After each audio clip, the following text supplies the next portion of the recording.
సూర్యనారాయణ దండకం. శ్రీ సూర్యనారాయణ వేద పారాయణ లోకరక్షామణి దైవ చూడామణి ఆత్మరక్షా నమ పాప శిక్షా నమో విశ్వకర్త నమో విశ్వభర్త నమో దేవతా చక్రవర్తి పరబ్రహ్మమూర్తి త్రిలోకైకనాథాదినాథ మహాభూత భేదంబులన్ నీవయై బ్రోచుమెల్లప్పుడున్ భాస్కరాస్కరా పద్మనీ వల్లభ వల్లకీ గానలోల త్రిమూర్తి స్వరూప విరూపాక్ష నేత్ర మహాదివ్యగాత్ర అచింత్యావతార నిరాకార ధీర పరాకయ్యయోయ్య దుర్ధాంత నిర్ధూత తాపత్రయ భీలదావాగ్నిరుద్ర తనోద్భూత నిస్సార గంభీర సంభావితానేక కామాద్య నీకంబులందాకి ఏకాకి నైచెక్కి ఏ దృక్కులంగానకాలేకయున్నాడ నీవాడనో తండ్రి గీయమానా కటాక్షంబులన్నన్ కృపా దృష్టి వీక్షించి రక్షించు వేగన్ మునీంద్రాది వంద్యా జగన్నేత్రమూర్తి ప్రచండ స్వరూపుండవైయుండి చండాంసు సారథ్యమన్ కొంటి నాకుంటి నస్వంబులేడింటి చక్రంబులన్ దాల్చి ద్రోలంగ మార్తాండ రూపుండవై చండవా రాక్షసాధీసులన్ గాంచి కర్మానుసారాగ్ర దోషంబులన్ దృంచి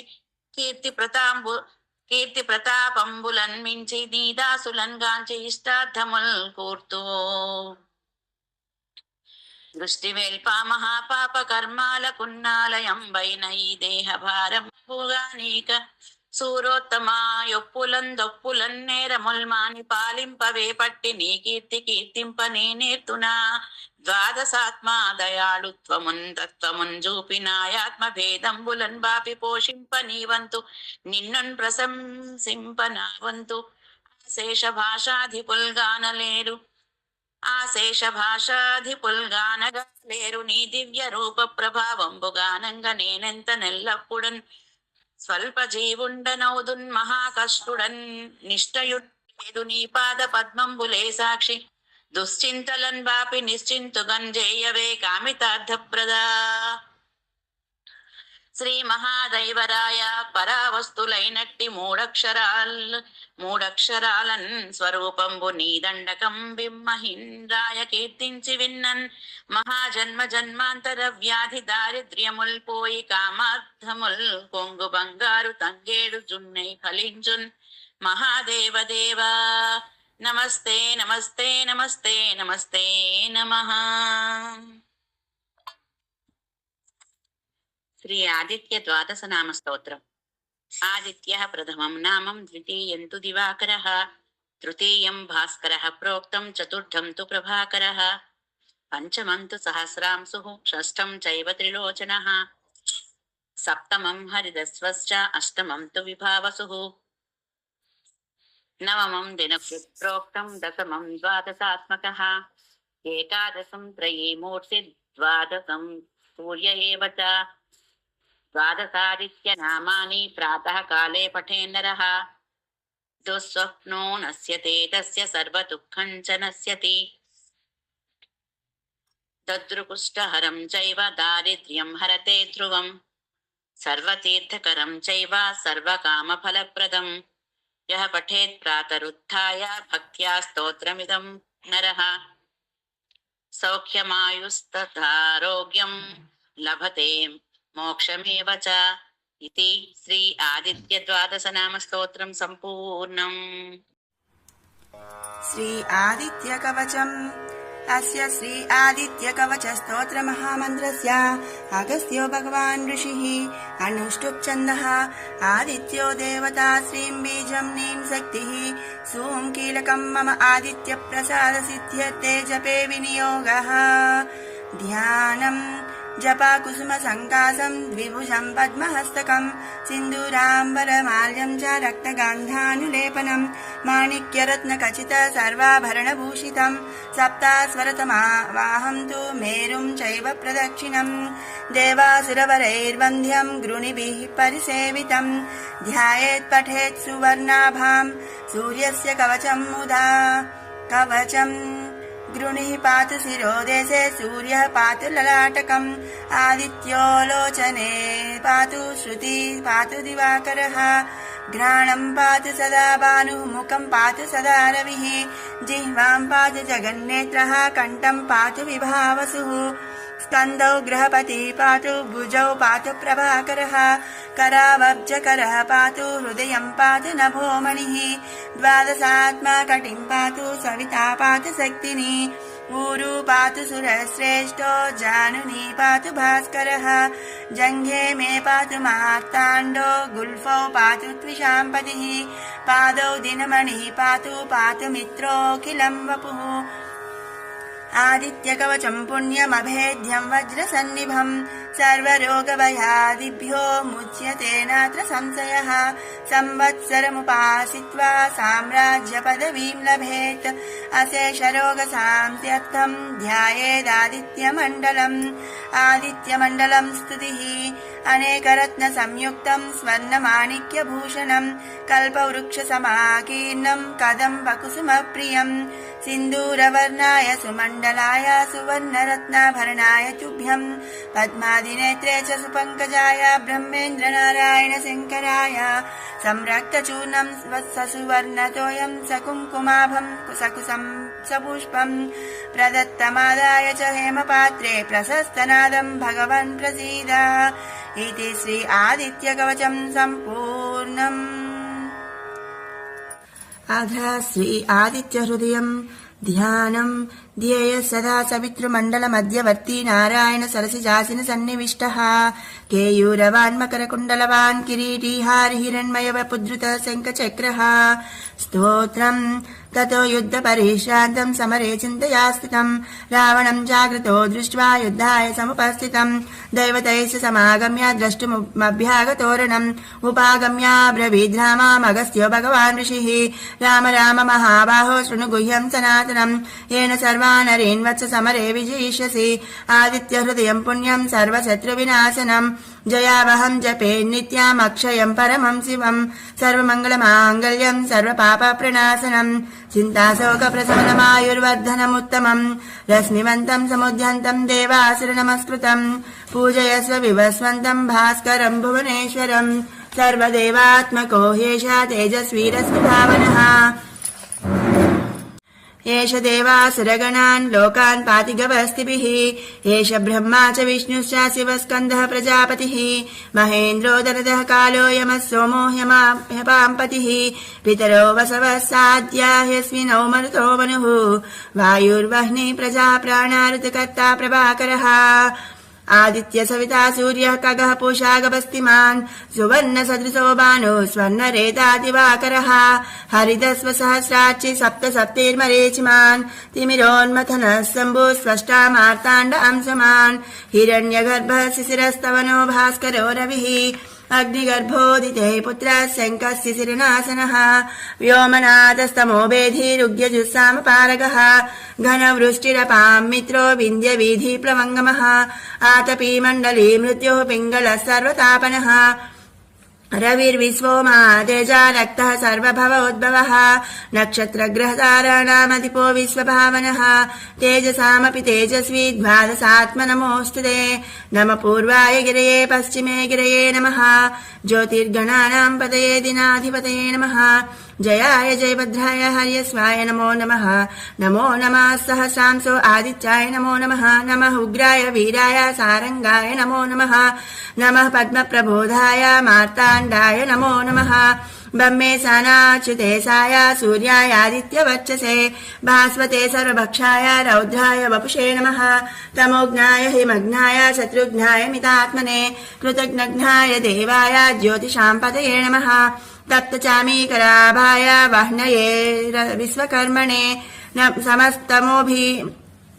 नमस्तमोभिविघ्नाय रवये लोकसाक्षिणे नाशयत्येष वैभूतं तथैव सृजति प्रभुः पायत्येष तपत्येष वर्षत्येष गवस्तिभिः एष सुप्तेषु जागर्ति भूतेषु परिनिष्ठितः एष चैवाग्निहोत्रं च फलं चैवाग्निहोत्रिणां वेदाश्च क्रतवश्चैव क्रतूनां फलमेव च यानि कृत्यानि लोकेषु सर्व एष रविः प्रभुः एवमापत्सु कृत्येषु कान्तारेषु भयेषु च कीर्तयन् पुरुषः कश्चिन्नावसीदति राघव पूजयस्वैनवेकाग्रो देवदेवं जगत्पतिम् एतत्त्रिगुणितं जप्त्वा युद्धेषु विजयिष्यसि अस्मिन् क्षणे महाबाहो रावणं त्वं वदिष्यसि एवमुक्त्वा तदागस्त्यो जगाम च यथागतम् एतत् श्रुत्वा महातेजा नष्टशोकोऽभवत् तथा धारयामास सुप्रीतो राघवः प्रयतात्मवान् आदित्यं प्रेक्ष्य जप्त्वा तु परं हर्षमवाप्तवान्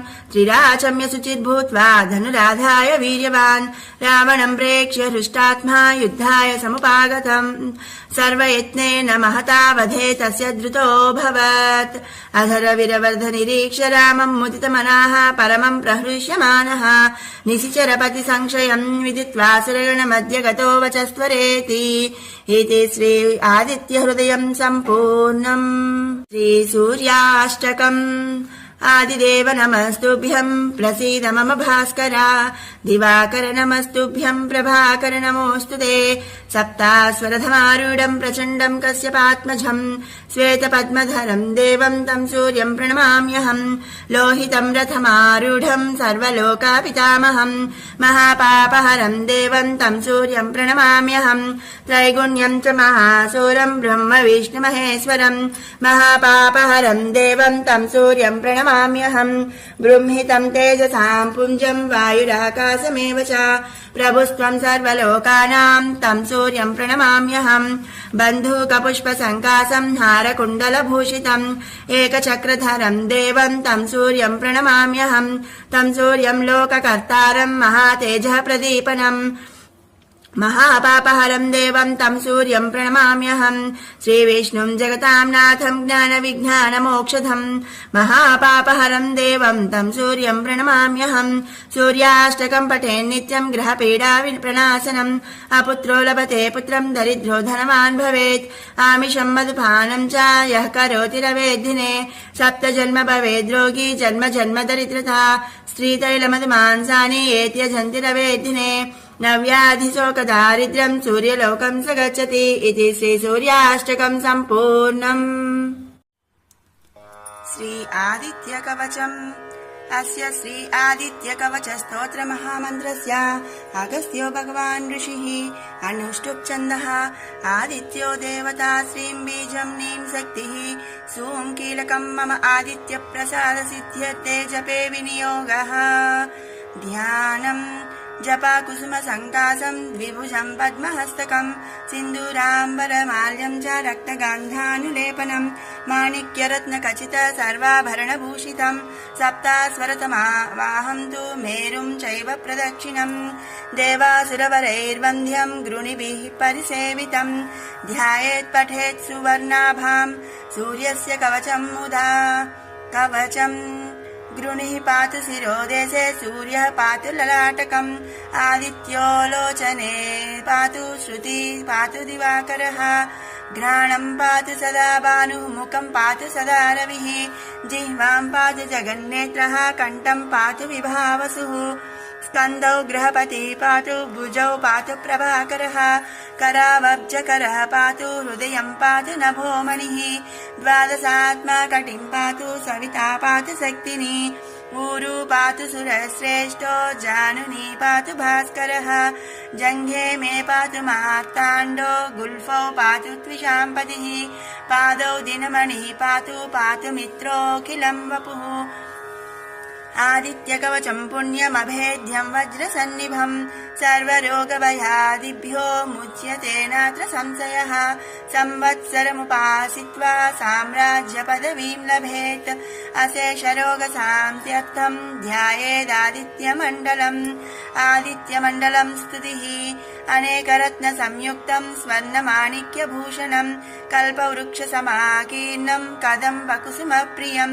सिन्दूरवर्णाय सुमण्डलाय सुवर्णरत्नाभरणाय तुभ्यं पद्मादिनेत्रे च सुपङ्कजाय ब्रह्मेन्द्रनारायण शङ्कराय संरक्तचूर्णं सुवर्णतोयं सकुङ्कुमाभं सकुसं सपुष्पं प्रदत्तमादाय च हेमपात्रे प्रशस्तनादं भगवन् प्रसीद इति श्री आदित्यकवचं सम्पूर्णम् अध श्री आदित्यहृदयं ध्यानं ध्येयः सदा सवितृमण्डलमध्यवर्ती नारायण सरसिजासिन सन्निविष्टः केयूरवान् मकरकुण्डलवान् किरीटी हारहिरण्मयवपुद्धृत शङ्खचक्रः स्तोत्रम् ततो युद्धपरिश्रान्तम् समरे चिन्तया स्थितम् रावणम् जागृतो दृष्ट्वा युद्धाय समुपस्थितम् दैवतैश्च समागम्य द्रष्टुमभ्यागतोरणम् उपागम्याब्रवीद्रामामगस्त्यो भगवान् ऋषिः राम राम महाबाहो शृणु गुह्यम् सनातनम् येन सर्वानरीन् वत्स समरे विजयिष्यसि आदित्यहृदयम् पुण्यम् सर्वशत्रुविनाशनम् जयावहम् जपे नित्यामक्षयम् परमम् शिवम् सर्वमङ्गलमाङ्गल्यम् सर्वपापप्रणाशनम् चिन्ताशोकप्रशमनमायुर्वर्धनमुत्तमम् रश्मिवन्तम् समुद्यन्तम् देवासुरनमस्कृतम् पूजयस्व विवस्वन्तम् भास्करम् भुवनेश्वरम् सर्वदेवात्मको ह्येषा तेजस्वीरस्मिभावनः एष देवासुरगणान् लोकान् पातिगवस्तिभिः एष ब्रह्मा च विष्णुश्च शिवस्कन्दः प्रजापतिः महेन्द्रो दरदः कालो यमः सोमो ह्यपाम्पतिः पितरो वसवः साध्या ह्यस्विनौ मरुतो मनुः वायुर्वह्नि प्रजा प्राणा ऋतुकर्ता प्रभाकरः आदित्य सविता सूर्यः खगः पूषा गभस्तिमान् सुवर्ण सदृशो भानु स्वर्णरेता दिवाकरः हरितस्व सहस्राक्षि सप्त सप्तैर्मरीचिमान् तिमिरोन्मथनः शम्भुः स्पष्टा मार्ताण्ड अंशमान् हिरण्यगर्भः शिशिरस्तवनो भास्करो रविः अग्निगर्भोदिते पुत्रः शङ्खः शिशिरनाशनः व्योमनादस्तमो वेधिरुग्यजुस्सामपारगः घनवृष्टिरपाम् मित्रो विन्ध्यवीधिप्लवङ्गमः आतपी मण्डली मृत्युः पिङ्गलः सर्वतापनः रविर्विश्वो महातेजा रक्तः सर्वभवोद्भवः नक्षत्रग्रहताराणामधिपो विश्वभावनः तेजसामपि तेजस्वी द्वादशात्म नमोऽस्तु ते नम पूर्वाय गिरये पश्चिमे गिरये नमः ज्योतिर्गणानाम् पतये दिनाधिपतये नमः जयाय जयभद्राय हर्यस्वाय नमो नमः नमो नमः सहस्रांसो आदित्याय नमो नमः नमः उग्राय वीराय सारंगाय नमो नमः नमः पद्मप्रबोधाय मार्ताण्डाय नमो नमः ब्रह्मे सानाच्युतेशाय सूर्याय आदित्यवर्चसे भास्वते सर्वभक्षाय रौद्राय वपुषे नमः तमोघ्नाय हिमघ्नाय शत्रुघ्नाय मितात्मने कृतघ्नघ्नाय देवाय ज्योतिषाम् पतये नमः तप्तचामीकराभाय वह्नये विश्वकर्मणे नमस्तमोभिविघ्नाय रवये लोकसाक्षिणे नाशयत्येष वैभूतम् तथैव सृजति प्रभुः पायत्येष तपत्येष वर्षत्येष गवस्तिभिः एष सुप्तेषु जागर्ति भूतेषु परिनिष्ठितः एष चैवाग्निहोत्रम् च फलम् चैवाग्निहोत्रिणाम् वेदाश्च क्रतवश्चैव क्रतूनाम् फलमेव च यानि कृत्यानि लोकेषु सर्व एष रविः प्रभुः एवमापत्सु कृत्येषु कान्तारेषु भयेषु च कीर्तयन् पुरुषः कश्चिन्नावसीदति राघव पूजयस्वैनवेकाग्रो देवदेवम् जगत्पतिम् एतत्त्रिगुणितम् जप्त्वा युद्धेषु विजयिष्यसि अस्मिन् क्षणे महाबाहो रावणम् त्वम् वदिष्यसि एवमुक्त्वा तदागस्त्यो जगाम च यथागतम् एतत् श्रुत्वा महातेजा नष्टशोकोऽभवत् तथा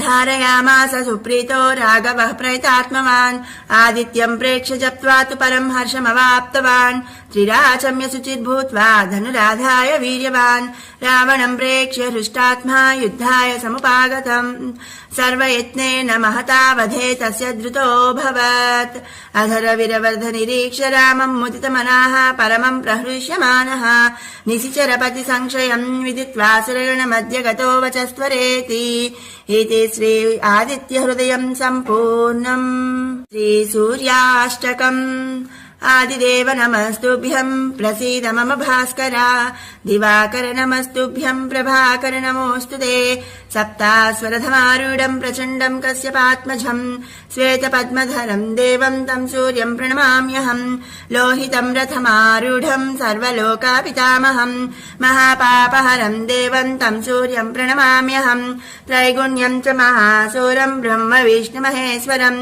महापापहरम् देवम् तम् सूर्यम् प्रणमाम्यहम् प्रणमाम्यहम् बृंहितं तेजसां पुञ्जं वायुराकाशमेव च प्रभुस्त्वं सर्वलोकानां तं सूर्यं प्रणमाम्यहम् बन्धूकपुष्पसङ्कासं हारकुण्डलभूषितम् एकचक्रधरं देवं तं सूर्यं प्रणमाम्यहम् तं सूर्यं लोककर्तारं महातेजः प्रदीपनम् महापापहरं देवं तं सूर्यं प्रणमाम्यहम् श्रीविष्णुं जगतां नाथं ज्ञानविज्ञानमोक्षधम् महापापहरं देवं तं सूर्यं प्रणमाम्यहम् सूर्याष्टकं पठेन् नित्यं ग्रहपीडाविप्रणाशनम् अपुत्रो लभते पुत्रं दरिद्रो धनवान् भवेत् आमिषं मधुपानं च यः करोति रवेद्दिने सप्तजन्म भवेद्रोगी जन्म जन्म दरिद्रता स्त्रीतैलमधुमांसानि ये त्यजन्ति रवेद्दिने नव्याधिशोकदारिद्र्यं सूर्यलोकं स गच्छति इति श्रीसूर्याष्टकं सम्पूर्णम्। ॐ श्री सूर्याष्टकशतनामस्तोत्रम्। ॐ सूर्याय नमः। ॐ आर्यमे नमः। ॐ भगाय नमः। ॐ विवस्वते नमः। ॐ दीप्तांसवे नमः। ॐ शुचये नमः। ॐ तुष्ट्ये नमः। ॐ पूष्णे नमः। ॐ अर्काय नमः। ॐ सवित्रे नमः। ॐ रवये नमः। ॐ गभस्तिने नमः। ॐ अजाय नमः। ॐ कालाय नमः। ॐ मृत्यवे नमः। ॐ रात्रे नमः। प्रभाकराय नमः। ॐ पृथिव्यै नमः। ॐ अज्योय नमः। ॐ तेजसे नमः। ॐ वायवे नमः।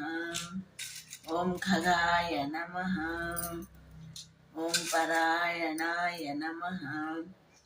ॐ सोमाय नमः। ॐ बृहस्पते नमः। ॐ शुक्राय नमः। ॐ बुधाय नमः। ॐ अंगारकाय नमः। ॐ इंद्राय नमः। ॐ काष्ठाय नमः। ॐ मुहूर्ताय नमः। ॐ पक्षाय नमः।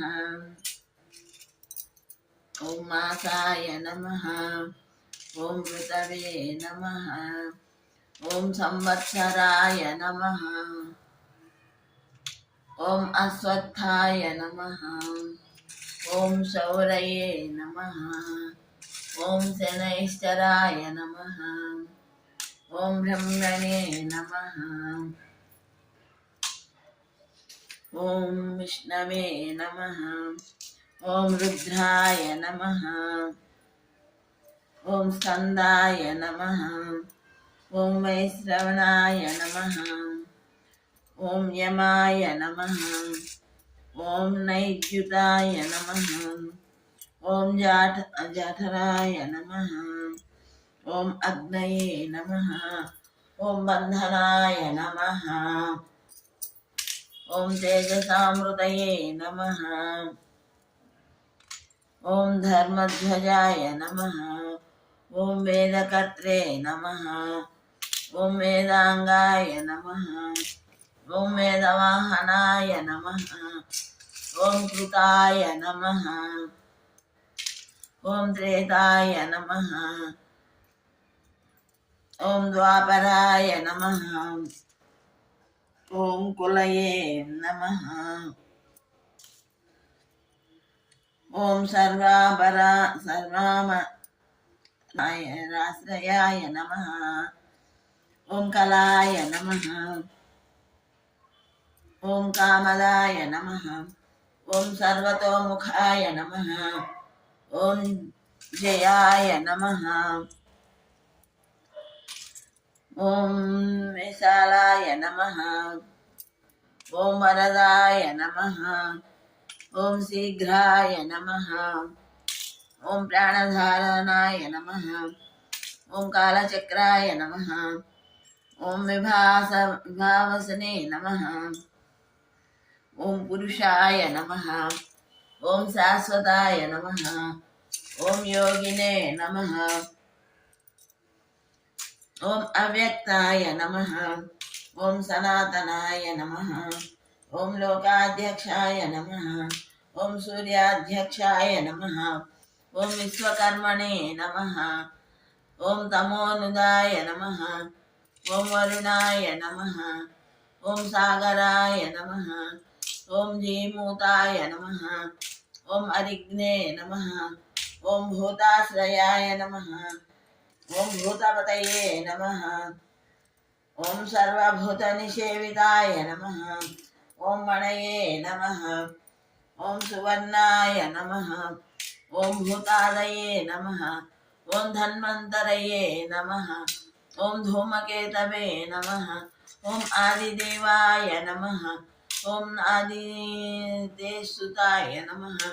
ॐ द्वादशात्मने नमः। ॐ अरविन्दाक्षाय नमः। ॐ पित्रे नमः। ॐ पितामहाय नमः। ॐ स्वर्गद्वाराय नमः। ॐ प्रजाद्वाराय नमः। ॐ मोक्षद्वाराय नमः। ॐ त्रिवष्ट्रसाय नमः। ॐ जीवकर्त्रे नमः।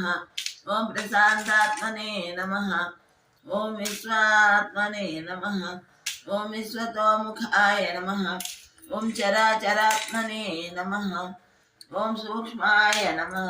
सूक्ष्मात्मने नमः। ॐ मैत्रेयाय नमः। ॐ करुणाचिताय नमः। ॐ सूर्यनारायणाय नमः। ॐ श्री सूर्याष्टोत्तरशतनामस्तोत्रं सम्पूर्णम्।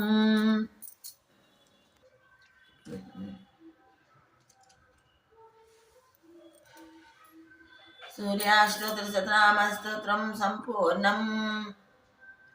ॐ वनस्पत्युद्भवे